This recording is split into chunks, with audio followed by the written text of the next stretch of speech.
Hi, I'm Charlie Vivian. We're going to explore social determinants of health today and their impact on incapacity. It's quite a revolutionary message, completely at odds with how occupational medicine is done nowadays, and can perhaps be best summed up by Bill Clinton's second most famous quote, "It's the economy, stupid," as opposed to his most famous quote, "I did not have sexual relations." Well, actually, Mr. President, yes, you did. Our story starts in 1854 in Broad Street. At the time, London was experiencing a terrible outbreak of cholera, and there were competing theories as to what had caused the spread of disease. The miasma theory was the dominant theory at the time and actually dated back to Hippocrates in the 4th century BC. The idea was that bad air was the cause of the problem. But there was a new kid on the block, the germ cell theory, i.e. that infections were spread through organisms. And Dr. Snow, a London physician, believed it was the latter. He analysed the spread of cases and identified a water pump in Broad Street as the epicentre. He removed the handle and the outbreak stopped. Conclusion? If you identify the cause correctly, you can then address the problem. So commonly there are competing theories for the causes of things. For infectious disease, for over 2,000 years, we had the miasma theory, which was wrong. And then the germ cell theory emerged, and Vibrio cholerae was identified for cholera, which is correct. And we also have theories for the causes of incapacity. Firstly, that it's due to individual factors, or that it's due to social factors. But at the moment, individual factors are the only theory that are available that's in use. Is there actually an incapacity epidemic? Well, let's look at the graph for unemployment rates from the 1980s onwards. This is exactly as we'd expect. In good economic times, the rate drops, and in bad economic times, the rate of unemployment goes up. And we kind of expect incapacity benefit to track this. As the economy gets harder, there is more incapacity. But the graph for incapacity is completely different.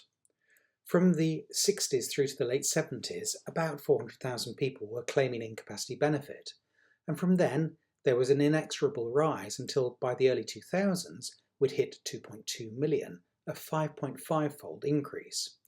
And it's worsened in recent years and now reaches over 3 million, which is causing a bit of a hoo-ha at the moment. When I first saw this graph, my immediate reaction was ship, duck, or words that sound very similar to those, because I realised this was the most important graph of my occupational medicine career, and of yours too. Why? Why is this so important? Well, you don't need to be a statistician to see there is no correlation between these two graphs, and my basic assumption was that incapacity rates would mirror the unemployment rates depending on the economic cycle, but this is wrong. And you also need to realise that you won't see this in your clinical practice. Let me illustrate this by my own timeline. This is when I was born. I went to medical school here. I qualified as a GP then. I entered full-time occupational medicine at this point and qualified as a consultant here. It would be impossible to witness these changes within my clinical setting. It's far too long-term for that. Remember, this is all due to the individual. It's the only theory in town. But what do we really mean by that? What are these individual factors? Thing is, it's not really about ill health. It's about the need for people to take personal responsibility. 2/3 of incapacity is due to subjective health complaints. The diagnosis is not the key because some people with the diagnosis will work and others won't. It's the individual's view which is important. I term this the can't work, won't work paradox. Either they can't work because they're too ill, or they won't work because they don't want to. But there's no medical test to separate these groups out. Perhaps the nub of this is that these people have stopped coping.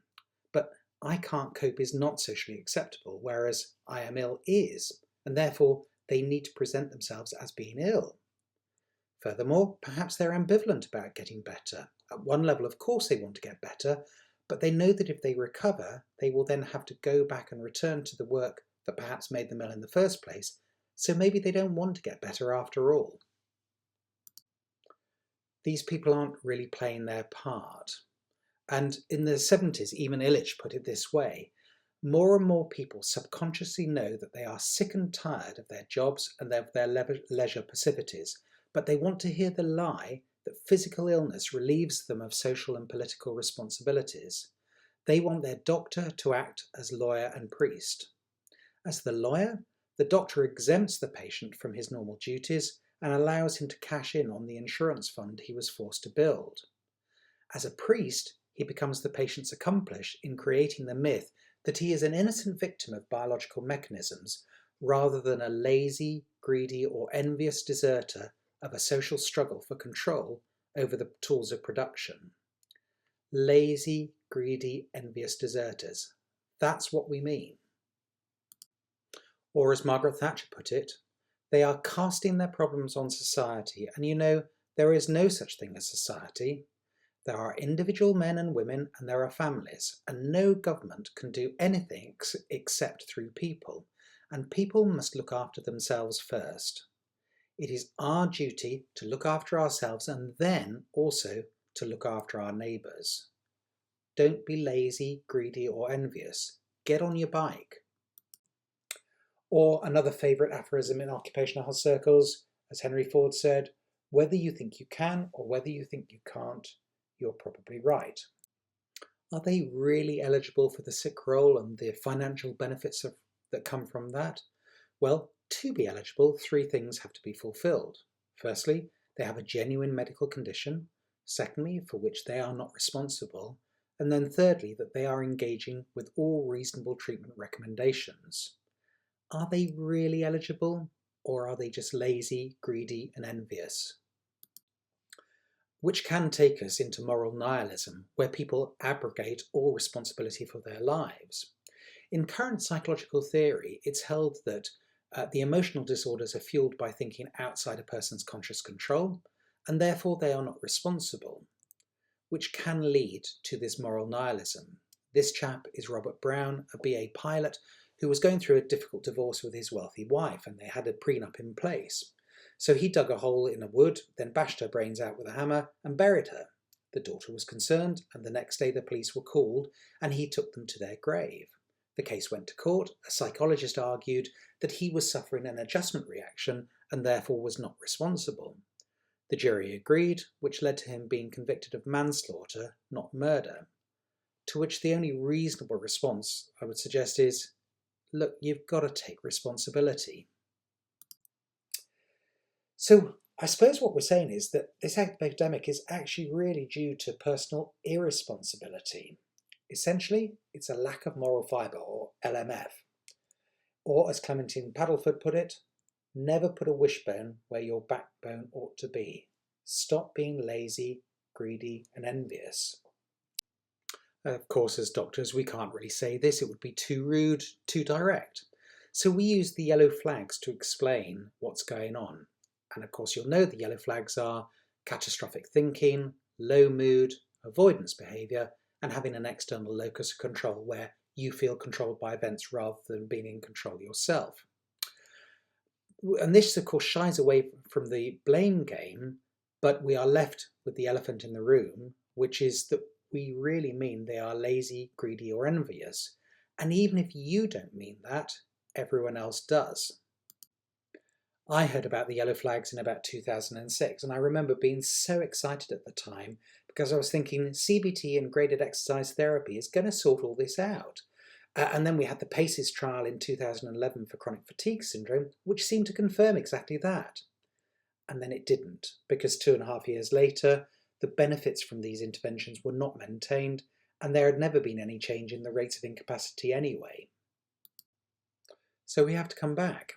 Is this incapacity epidemic really about the individual? Is it explained by them being lazy, greedy, and envious? The biopsychosocial approach hasn't worked, particularly the focus on yellow flags to address this. And if the treatment has failed, could this mean that the diagnosis was wrong? If it's not about the individual, is it about anything else? My interest in this was first piqued when I read Marmot's book back in 2007, several years before I actually saw the graph. And he explains that job insecurity causes mental health problems. Perhaps not a great surprise to us. But then the evidence was in 1979, 3% of working age men between the age of 25 and 54 were claiming incapacity benefit. But by 2002, that figure was now 17%, it's about 5.5 times more, and 50% of them with mental health problems. So the question is, what's going on? Has job security changed? We'll investigate that later. My interest was raised further when I read this book a couple of years later, which has the following quote.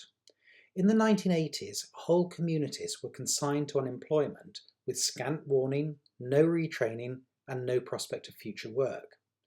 The NHS and public sector were viewed as bastions of socialism rather than organisations staffed by committed professionals. Frequent changes were not piloted nor evaluated post-implementation. Well, thank goodness we've got past that. And shortly before I saw the incapacity benefit graph for the first time, I came across this information. When the DWP was doing an investigation of fraud, what percentage of fraudulent claims do you think they identified? When I ask this questions of HR managers or managers, then normally the range is somewhere between 30 and 70%. But the actual figure is 0.7%. And even if that figure is out by an order of magnitude, it would still only be 7%. It's tiny. You'll be aware of Rowntree and Cadbury, the confectioner philanthropists who cared so much about their workers. And the Joseph Rowntree Foundation continues to research how to make work a healthy experience. Their former CEO, Julia Unwin, said this: all the main political parties currently approach the provision of welfare based on a critical assumption that, unless the receipt of help is made as unpleasant as possible, poor people will always opt not to work. This latter-day conception of the Victorian mantra of less eligibility assumes that poor people hold a different set of values and aspirations from everyone else. This has no basis in evidence. Indeed, most of the evidence and experience is that people who are poor are desperate to change their circumstances and try extraordinarily hard to do so. In other words, other people, including the poor and those claiming incapacity benefit, have the same values as us. So maybe individual factors aren't a great explanation for what's going on. Just as with cholera, it wasn't miasma, but the germ cell theory.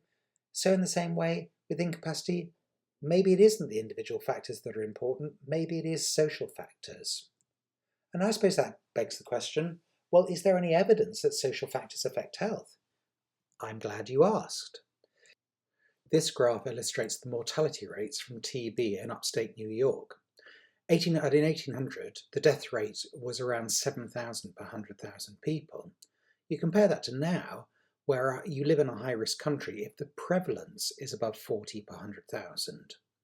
What we see is a steady decline over time, where at point A, the TB bacillus was identified, at point B, we introduced sanatoria for the treatment of it, and then C, where treatment for TB was first introduced. What we can see from this graph very clearly is that TB is primarily a disease of poor living conditions. This is an extraordinary graph showing the correlation between your social class and your standardized mortality ratio. What's really interesting is that the results are consistent over a number of different years, and what we can see is this steady gradient across the social classes. If you're in social class 1 and 2, consistently your life expectancy is better than if you're in classes 3, 4 and 5. So if you want to live longer, then of course what you want to do is get yourself into social class 1. And this graph is independent of the traditional risk factors. And finally, for now, we're going to look at the impact of social class on cholesterol. Now, this is a slightly confusing graph because we know HDL is protective. So if you're in the lower quintile, this is a bad thing. And what we see for both men and women is independent of the normal risk factors, there is a steady gradient of worsening risk as you go down into the lower social classes. And look at those p-values. This is consistent for your position in the hierarchy across baboons, macaque monkeys, and Whitehall civil servants. Perhaps you can't compare those groups. So could social factors be affecting incapacity? Have there been changes in the working environment in the last 50 years which provide a plausible explanation? More precisely, has work stress changed? You all know the sources of workplace stress. I'm not going to read this out to you. There's no difficulty in us knowing these things are all important. So the question we've got to ask is, have these changed? Let's look at one sector to see how things have changed. We'll just look at how things have changed for police in policing. So within the last 20 years, the normal retirement age for police officers has changed from the age of 50 to the age of 60. The aim of this is simply to save money. There's not been a sudden improvement in police officers' health. But obviously, if we're dealing with older police officers, we want them to be indoors. But these roles have been civilianised. I don't know if you remember this character or this theme tune. Da da da da da da da da da da da da da da da. Dixon Green, of course. But you don't want your elderly police officers rolling around in the gutter with the great unwashed on a Friday night. But what's been made worse is these internal jobs that were civilianised those jobs have now been made redundant. So those individuals have gone. And everyone is doing more with less. It's really scary when you hear what frontline police officers are now expected to do. Let's now consider how income has changed over the last few decades. A key concept in our current model of capitalism is what's called the trickle-down approach. In other words, free the people at the top to make lots of money, and this will trickle down, making us all better off. So let's look at what real earnings growth has been for full-time workers between 1980 and 2005. This is from the USA, but it's very likely to be very similar in the UK for reasons that will emerge. Now, the figures, you'll see P10 to P90 along the x-axis. Those refer to which 10% or 10% groups of workers. So P10 is those who are paid the least, P90 are those who are paid the most. And what we can see over time is that everyone has been earning more over the last 25 years. That's what the light blue graph is showing. Everyone's above zero. But the problem is when you adjust for inflation and you look at the dark blue figures, what you realise is it's only the top 50% who are better off. And it gets worse because if you are in the bottom 10%, you now have to work for 60 hours per week to earn what you would have earned in 40 hours per week a generation ago. Now, we all know the Working Time Directive. We all know it was brought in because the evidence was that if you try and work 48 hours, more than 48 hours per week, it's bad for your health. So, we've now got the better than 10% having to work 60 hours per week to try and match what they would have earned a generation ago within 40 hours. Can we earn a living wage? Well, a fair day's pay for a fair day's work has all but gone. What do I mean by that? Well, the concept of a living wage is what you need to earn to be able to live. And our national living wage for the last financial year was that you would be paid £11.44 per hour if you lived outside London. But actually the Living Wage Foundation have said that you need to be earning £12.60 per hour to actually earn a living wage. And the difference between those two is over £2,000 per year. Now, that £2,000 is enough for you to pay your heating bills, or more precisely, you don't need to choose between heating your house and eating. And the national living wage is even lower for young adults, so that effectively, if my children are working in a low-paid job, I am subsidising the business. I'm the one adding to the business profits from my money. We are now experiencing the scourge of income inequality. What do I mean by income inequality? Well, it's the differential between what the people at the top earn and what people at the bottom earn. And back in the late 80s, there was something like a 35-fold gap between the top earners and those at the bottom. Whereas now, that gap is 180-fold. And your average pay for your FTSE 100 CEOs is £4.7 million. But is that actually a scourge? So the answer is yes, because health and social problems are worse in more unequal countries. All of these things worsen when your country is more unequal. Look at them: life expectancy, infant mortality, imprisonment rates, teenage births, levels of trust, obesity, mental illness, including drug and alcohol addiction, social mobility. All of these things are worsened the more unequal your society is. And the United States is the most unequal society in the world, quickly followed by the UK, actually, which is why I assume the pay problems within the United States are probably being replicated within the UK as well. And you'll notice right down at the bottom that Scandinavian countries are the best. I went on holiday to Norway recently, and we were going off on a trip to do some cross-country skiing. And one of the people on the trip said, "Where can I leave my bag? Where can I leave it so that it's safe?" We were in the offices at the time.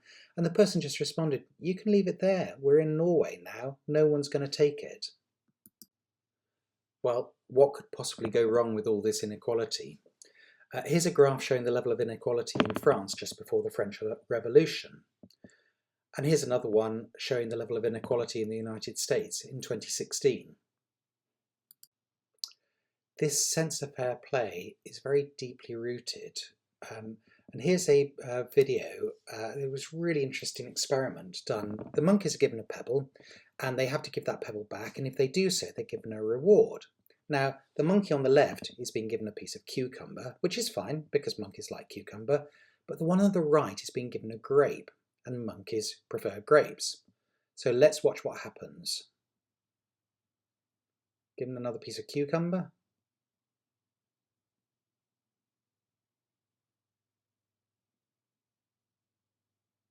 Monkey on the right gives back the pebble and is given another grape. Monkey on the left, given a pebble, checks it's a real pebble, gives it back, and is given a piece of cucumber.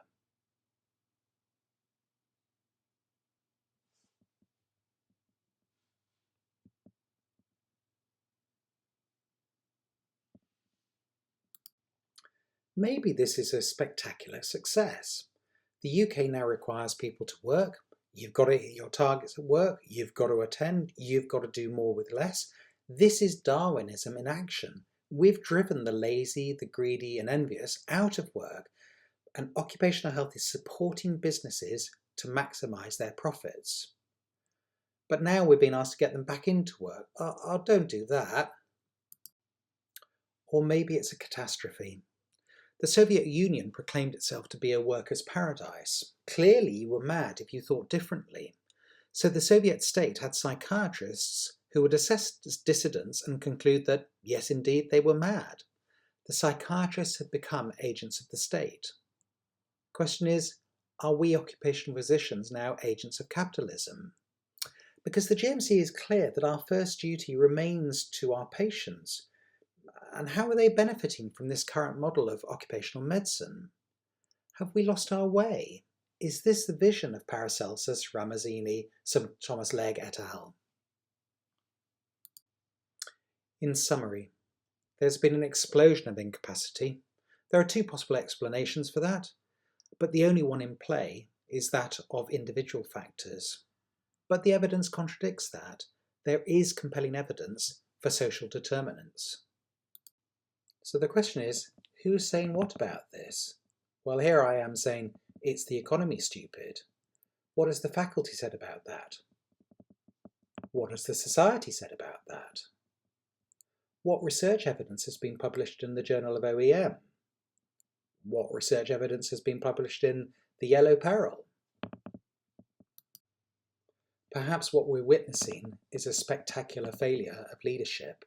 What do I actually mean by that? Well, Stephen Covey in his books explained the difference between leadership and management, and he said, when you're clearing a jungle, the managers stand behind the workers and actually support them and make sure they're doing things really efficiently and so on. But the leader goes up the tree and says, wrong way. So have we got anyone saying we're going the wrong way? And I really want to emphasize this is not a criticism of our current leaders, because this has been going on for 50 years. And unless you have seen the graph, you really can't see what has been happening. I think the only people I would feel happy criticising are those who have seen the graph, know what it means, and have stayed silent. And the thing is, you can't unsee this graph. Once you've seen this, everything changes. We know that miasma was wrong for cholera, and the assumption about individual factors for incapacity is wrong. Ah, but Charlie, what about my successes? What about the people I've been able to help on an individual basis within my clinics? I've helped loads of people. I'd use the analogy of the tsunami from 2004, and it would be the equivalent of you having plucked one or more people out of the sea. You saved their lives, no question about that, but 400,000 people still died, and in the scheme of things, you just didn't make a big difference.